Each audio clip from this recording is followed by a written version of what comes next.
students. How are you all? Hope you all are very good. Today, students, we are going to start our 14th chapter of class 5th, which is about natural disaster.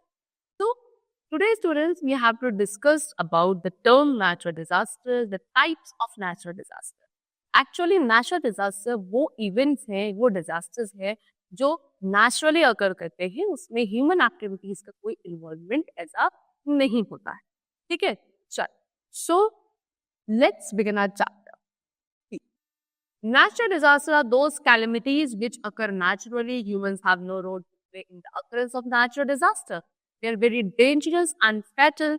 There is loss of life and property. We have no control over them. Some natural disasters are floods, cyclones, landslides, avalanches, volcanic eruption, earthquake, tsunami, etc. Here we will study about volcano, earthquake, tsunami and flood. तो natural disaster क्या है? वो calamities, वो events जो हमारे nature में naturally अकर करते हैं, नेचुरली होते हैं. ह्यूमंस का इनके पीछे कोई रोल नहीं होता है. काफी डेंजरस होते हैं क्योंकि इससे लाइफ और प्रॉपर्टी दोनों का ही बहुत नुकसान होता है. इनके ऊपर हमारा कोई कंट्रोल नहीं है, हमने कंट्रोल नहीं कर सकते. ठीक है. Now there are various types of natural disasters, जिसमें कि नंबर 1 है आपका flood, cyclone, landslide, avalanches, volcanic eruption, earthquake, tsunami.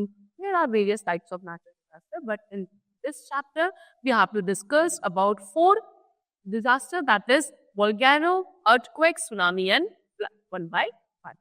First of all, we have to discuss about volcano. See, the inner of the earth is found in the molten state, and this molten material is the molten rocks. The earth keeps on moving and is active from inside. The molten rock inside the earth is called as a magma. A volcano is the opening in the surface of the earth from where the magma comes out from the earth. तो जो हमारा अर्थ का inner side है वो क्या है? Molten state है, पिघला हुआ है. ठीक है. और ये जो मोल्टन मटेरियल है वो किसकी वजह से बना? मोल्टन रॉक्स की वजह से. रॉक्स पिघलने लगे, मोल्ट होने लगे, उसकी वजह से ये क्या हुआ? अंदर मोल्टन स्टेट में हमारा अर्थ का सरफेस आने लगा. अब अर्थ क्या है? अपनी शेप चेंज करता रहता है, मूव करता रहता है, एक कांस्टेंट जगह पे नहीं रहता है, अंदर से वो एक्टिव रहता है. ठीक है. और जो ये मोल्टन रॉक्स हैं हमारे अर्थ के अंदर, इसको क्या बोलते हैं? मैग्मा बोलते हैं. ठीक है. चलो, वोल्केनो क्या है? जब अर्थ का सरफेस क्या है? ओपन होता है, और ओपन होने के बाद ये मैग्मा बाहर की तरफ आ जाता है अर्थ की सरफेस अंदर से, उसी को बोलते हैं वोल्केनिक इरप्शन. ठीक है. So volcano is a conical mountain. एक कॉनिकल शेप का माउंटेन होता है वोल्केनो. इसके अंदर क्या होता है? मैग्मा होता है, गैसेस के साथ, है ना. Lot of heat and pressure there, बहुत ज्यादा हीट और प्रेशर होता है. इंटेंस हीट और प्रेशर की वजह से जो मैग्मा है, जो गैसेस हैं, वो पूरे फोर्स के साथ बाहर निकल कर आती है. ठीक है. क्योंकि काफी ज्यादा हीट और प्रेशर है, तो पूरे फोर्स के साथ हीट, प्रेशर, मैग्मा बाहर आता है, और इसी को बोलते हैं volcanic eruption. The passage through which magma comes out is called vent. Magma, when flows on the earth's surface, is called lava. The lava pulls out and gets hard around the vent of the creator.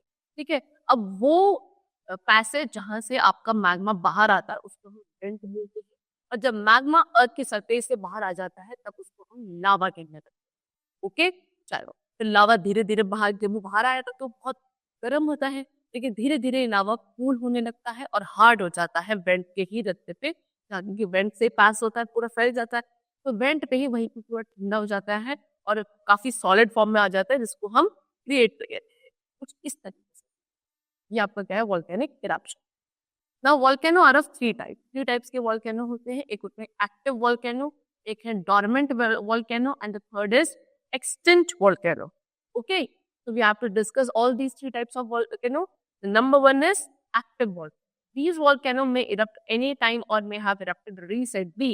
Okay, ये volcano क्या है? कभी भी erupt हो सकते हैं, और हो सकता है recently erupt हुए भी हैं. ठीक है. इनका कोई फिक्स टाइम नहीं होता है, कभी भी कहीं भी कहते भी ये erupt हो सकते हैं, जैसे कि mount Vesuvius, mount Etna, mount Erebus, ये आपके active volcano. Next is dormant volcano. See, this is the kind of what? Conical volcano shape. Next is dormant volcano. These volcanoes have not erupted from a long time, but have the possibility to erupt in the near future. ठीक है. अब dormant volcano ऐसे volcanoes होते हैं जो बहुत लंबे समय से erupt नहीं हुए हैं, लेकिन आने वाले समय में हो सकता है, और 30 साल चांसेस मिलते हैं कि ये इरप्ट हो सकते हैं, जैसे कि माउंट फुजियामा, मोना किया, ये सब आपके क्या है, डोरमेंट वोल्केनोस के example. Third is extinct volcano. These volcanoes have not erupted for thousands of years and are not expected to erupt in future. The openings of the volcanoes are closed by hard lava. ठीक है, तो ये volcanoes क्या है, around thousands of years, कई हजारों साल से क्या है, erupt नहीं है हुए हैं, और ना ही फ्यूचर में इनके erupt होने के चांसेस होते हैं। ऐसे volcanoes को हम extinct volcano कहते हैं। इन volcanoes की जो openings होती है वो क्या हो चुकी है, close हो चुकी है बाय द सॉलिड लावा। जब लावा ठंडा हो जाता है तो उसमें ओपनिंग के ऊपर जम चुका है, इसकी वजह से ये क्या हो चुके हैं, क्लोज हो चुके हैं। जैसे कि माउंट किलिमंजारो, माउंट एगमंट, ये आपके एक्सटिंक्ट वोल्केनोस के एग्जाम्पल। ठीक है, next we have to talk about earthquake, the next natural disaster. Earthquake is the shaking of the surface of the earth. It causes due to the sudden movement occurring inside the earth. The earth keeps on moving all the time, but at a very low speed. The earth is made up of plates. These plates are called the tectonic plates. When the edges of these plates get stuck, but they keep on moving, the pressure builds up. When the pressure becomes more, the plates move away. This causes an earth. तो earthquake क्या है, जब हमारे अर्थ का जो surface है वो जब शेक होने लगता है, उसको बोलते हैं earthquake होना। ठीक है, कि उसकी वजह से होता है जब अर्थ के अंदर कोई सडन मूवमेंट होते हैं। एक्चुअल में हमें पता है कि अर्थ मूव करता रहता है हर पल, लेकिन बहुत ही लो स्पीड के साथ, है ना। लेकिन कभी कभी क्या होता है, क्योंकि अर्थ हमारा प्लेट्स का बना है, और ये जो प्लेट्स की जो एजेस है जब आपस में एक दूसरे से स्टक हो जाती है, अटक जाती है, लेकिन मूवमेंट तो तब भी करता है अर्थ, है ना। तो स्टक हो गई आपस में प्लेट्स, मूवमेंट तब भी क्या है, कॉन्टिन्यूसली चल रहा होता है। इसकी वजह से अंदर क्या बन जाता है, प्रेशर बन जाता है, और जब ये प्रेशर बहुत ज्यादा हो जाता है तो ये प्लेट्स आपस में क्या होती है, एक दूसरे से अलग हो जाती है। ठीक है, ये बहुत ही एक तो फोर्स के साथ, जिसकी वजह से क्या होता है, हमारा अर्थ का सरफेस, जैसे ये प्लेट्स एक दूसरे से अलग होती है प्रेशर की वजह से, तो अर्थ का पूरा सरफेस क्या है, हिलने लगता है, शेक होने लगता है, जिसको हम क्या बोलते हैं, अर्थक्वेक बोलते हैं। When an earthquake occurs, strong vibrations and shock waves travel to the surface of the earth from within the earth. जब आपका earthquake होता है तो काफी स्ट्रॉन्ग शॉक वेव्स हैं जो अर्थ के सरफेस तक आती हैं, and the place where the vibrations originate is called the focus, and the place just above the focus is called the epicenter. वो जगह जहाँ पे ये वाइब्रेशन जहाँ से ओरिजिनेट होना शुरू होती है उस जगह को फोकस कहते हैं, और फोकस से जस्ट ऊपर वाला जो प्लेस है उसको हम एपीसेंटर बोलते हैं। कुछ ऐसे एरियाज हैं जहाँ ज्यादा अर्थक्वेक होने के चांसेस होते हैं, जैसे कि हिमालयन रीजन, गंगा ब्रह्मपुत्र वैली, ये ज्यादा प्रोन है क्या अर्थक्वेक्स के लिए। अर्थक्वेक्स आपके सीज एंड ओशंस में भी आते हैं, है ना, और काफी डैमेज होता है अर्थक्वेक से भी लाइफ एंड प्रॉपर्टी का। नाउ मेजरिंग अर्थक्वेक, अर्थक्वेक को मेजर कैसे किया जाता है, see we can measure the intensity of an earthquake by seismograph. Seismograph एक ऐसी डिवाइस है जिससे आप अर्थक्वेक की इंटेंसिटी को मेजर कर सकते हो। ठीक है, इससे आप क्या, the duration and direction of an earthquake, the magnitude of an earthquake is measured by the Richter scale. ठीक, ये आपको क्या करता है कि आपका जो अर्थक्वेक है वो कितनी देर के लिए, इसका टाइम पीरियड कितना रहा, किस डायरेक्शन में था, इसको भी मेजर किया जा सकता है इसके थ्रू, इंटेंसिटी उसके सीस्मोग्राफ के थ्रू, है ना। और जो अर्थक्वेक का मैग्नीट्यूड है उसको हम रिक्टर स्केल के थ्रू मेजर करते हैं। कितना, इसकी रेंज जो होती है रिक्टर स्केल की 1 to 10 होती है ना। एक अर्थक्वेक जिसकी रेंज 1 या 2 की होती है उसको हम माइल्ड अर्थक्वेक कहते हैं, जिसकी रेंज 3 to 6 की होगी वो आपका माइनर कहलाता है, और 6 से अबव वाले जितने भी अर्थक्वेक होंगे वो मेजर अर्थक्वेक्स होते हैं। Sometimes earthquakes can occur one after the other with least intensity. These after quakes are called aftershock. कभी कभी ऐसा होता है कि एक अर्थक्वेक के बाद दूसरा तुरंत आ जाता है ना, लेकिन थोड़ी कम इंटेंसिटी से, और जो ये आपके बाद में आते हैं क्वेक्स उसको हम आफ्टर शॉक्स कहते हैं। ठीक है, चलो अब अर्थक्वेक के क्या क्या इफेक्ट्स होते हैं। सी अर्थक्वेक्स काफी डिस्ट्रक्शन करते हैं, काफी चीजों की बर्बादी, डैमेज होता है एट अ मासिव रेट, है ना। ये प्रॉपर्टी को डैमेज करते हैं, buildings develop cracks and even buildings collapse. Buildings में क्या आ जाता है, क्रैक्स आ जाते हैं, इवन बिल्डिंग्स आपस में क्या हो जाती हैं, कोलैप्स होने लगती हैं, बहुत सारे लोग हर्ट होते हैं, इंजर्ड, चोट लगती है, काफी गायब भी हो जाते हैं, रोड ब्रिजेस का डैमेजिंग होती है, फायर एंड लैंडस्लाइड हो सकती है, earthquake occurring in season ocean cause tsunami. लेकिन अगर अर्थक्वेक आपका सीजन ओशन में हो तो उससे सुनामीज आ सकती हैं, which also causes destruction to life and property, it disturbs the transport and communication system. और अगर सुनामी आती है तो सुनामी से और भी लाइफ और प्रॉपर्टी का क्या हो सकता है, डिस्ट्रक्शन हो सकता है। ये हमारे ट्रांसपोर्ट और कम्युनिकेशन सिस्टम को बिल्कुल खराब कर। Okay, now we have to discuss tsunami. So tsunami is a Japanese word which means harbor wave. It can be caused due to underwater earthquake or volcanic eruption. Tsunami is a huge wave which can be 50 meters high with a great speed. Before a tsunami, water at the beach moves back and comes forward with a great speed and clashes with the shore and reaches into the city.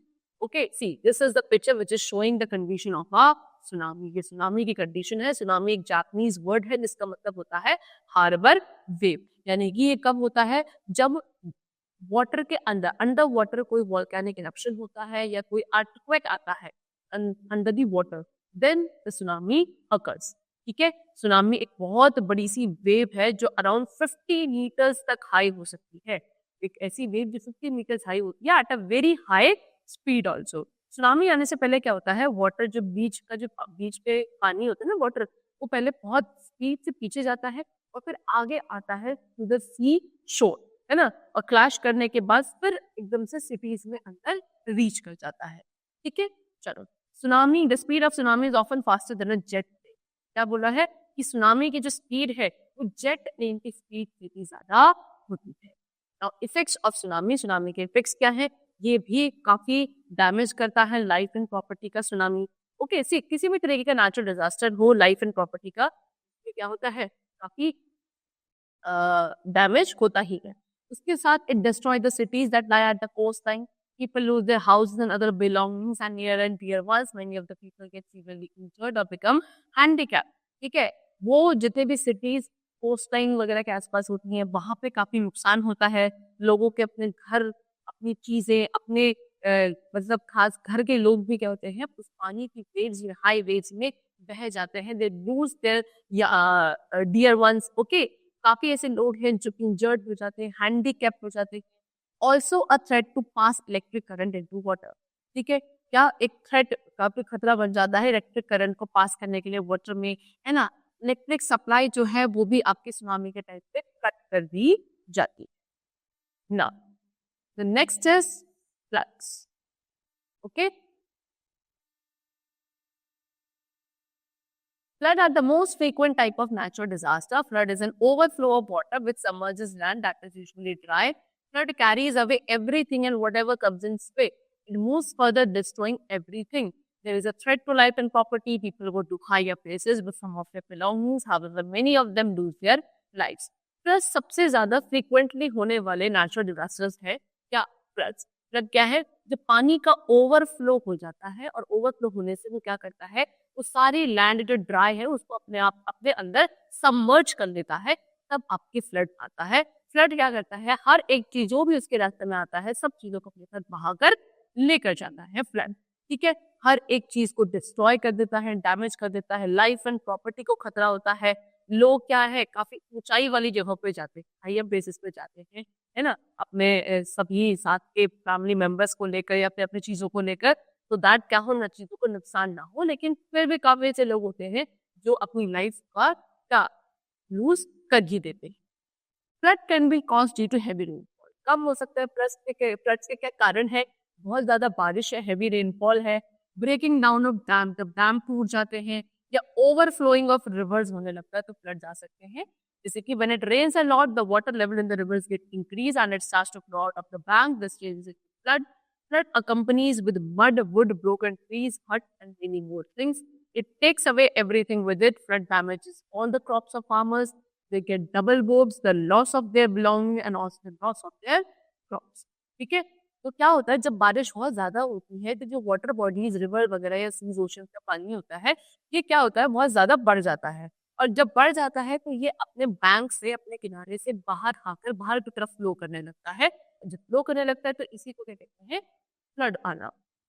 ठीक है, अब flood अपने साथ mud, would, broken trees, huts और बहुत सारी चीजें अपने साथ कैरी करके चलता है, और इसलिए क्या करता है कि जितनी भी चीजें आसपास नहीं हुई सबको अपने साथ बहाकर लेकर चला जाता है। पानी इतने ज्यादा प्रेशर में, इतनी ज्यादा स्पीड में होता है फ्लड जब आता है, ठीक है।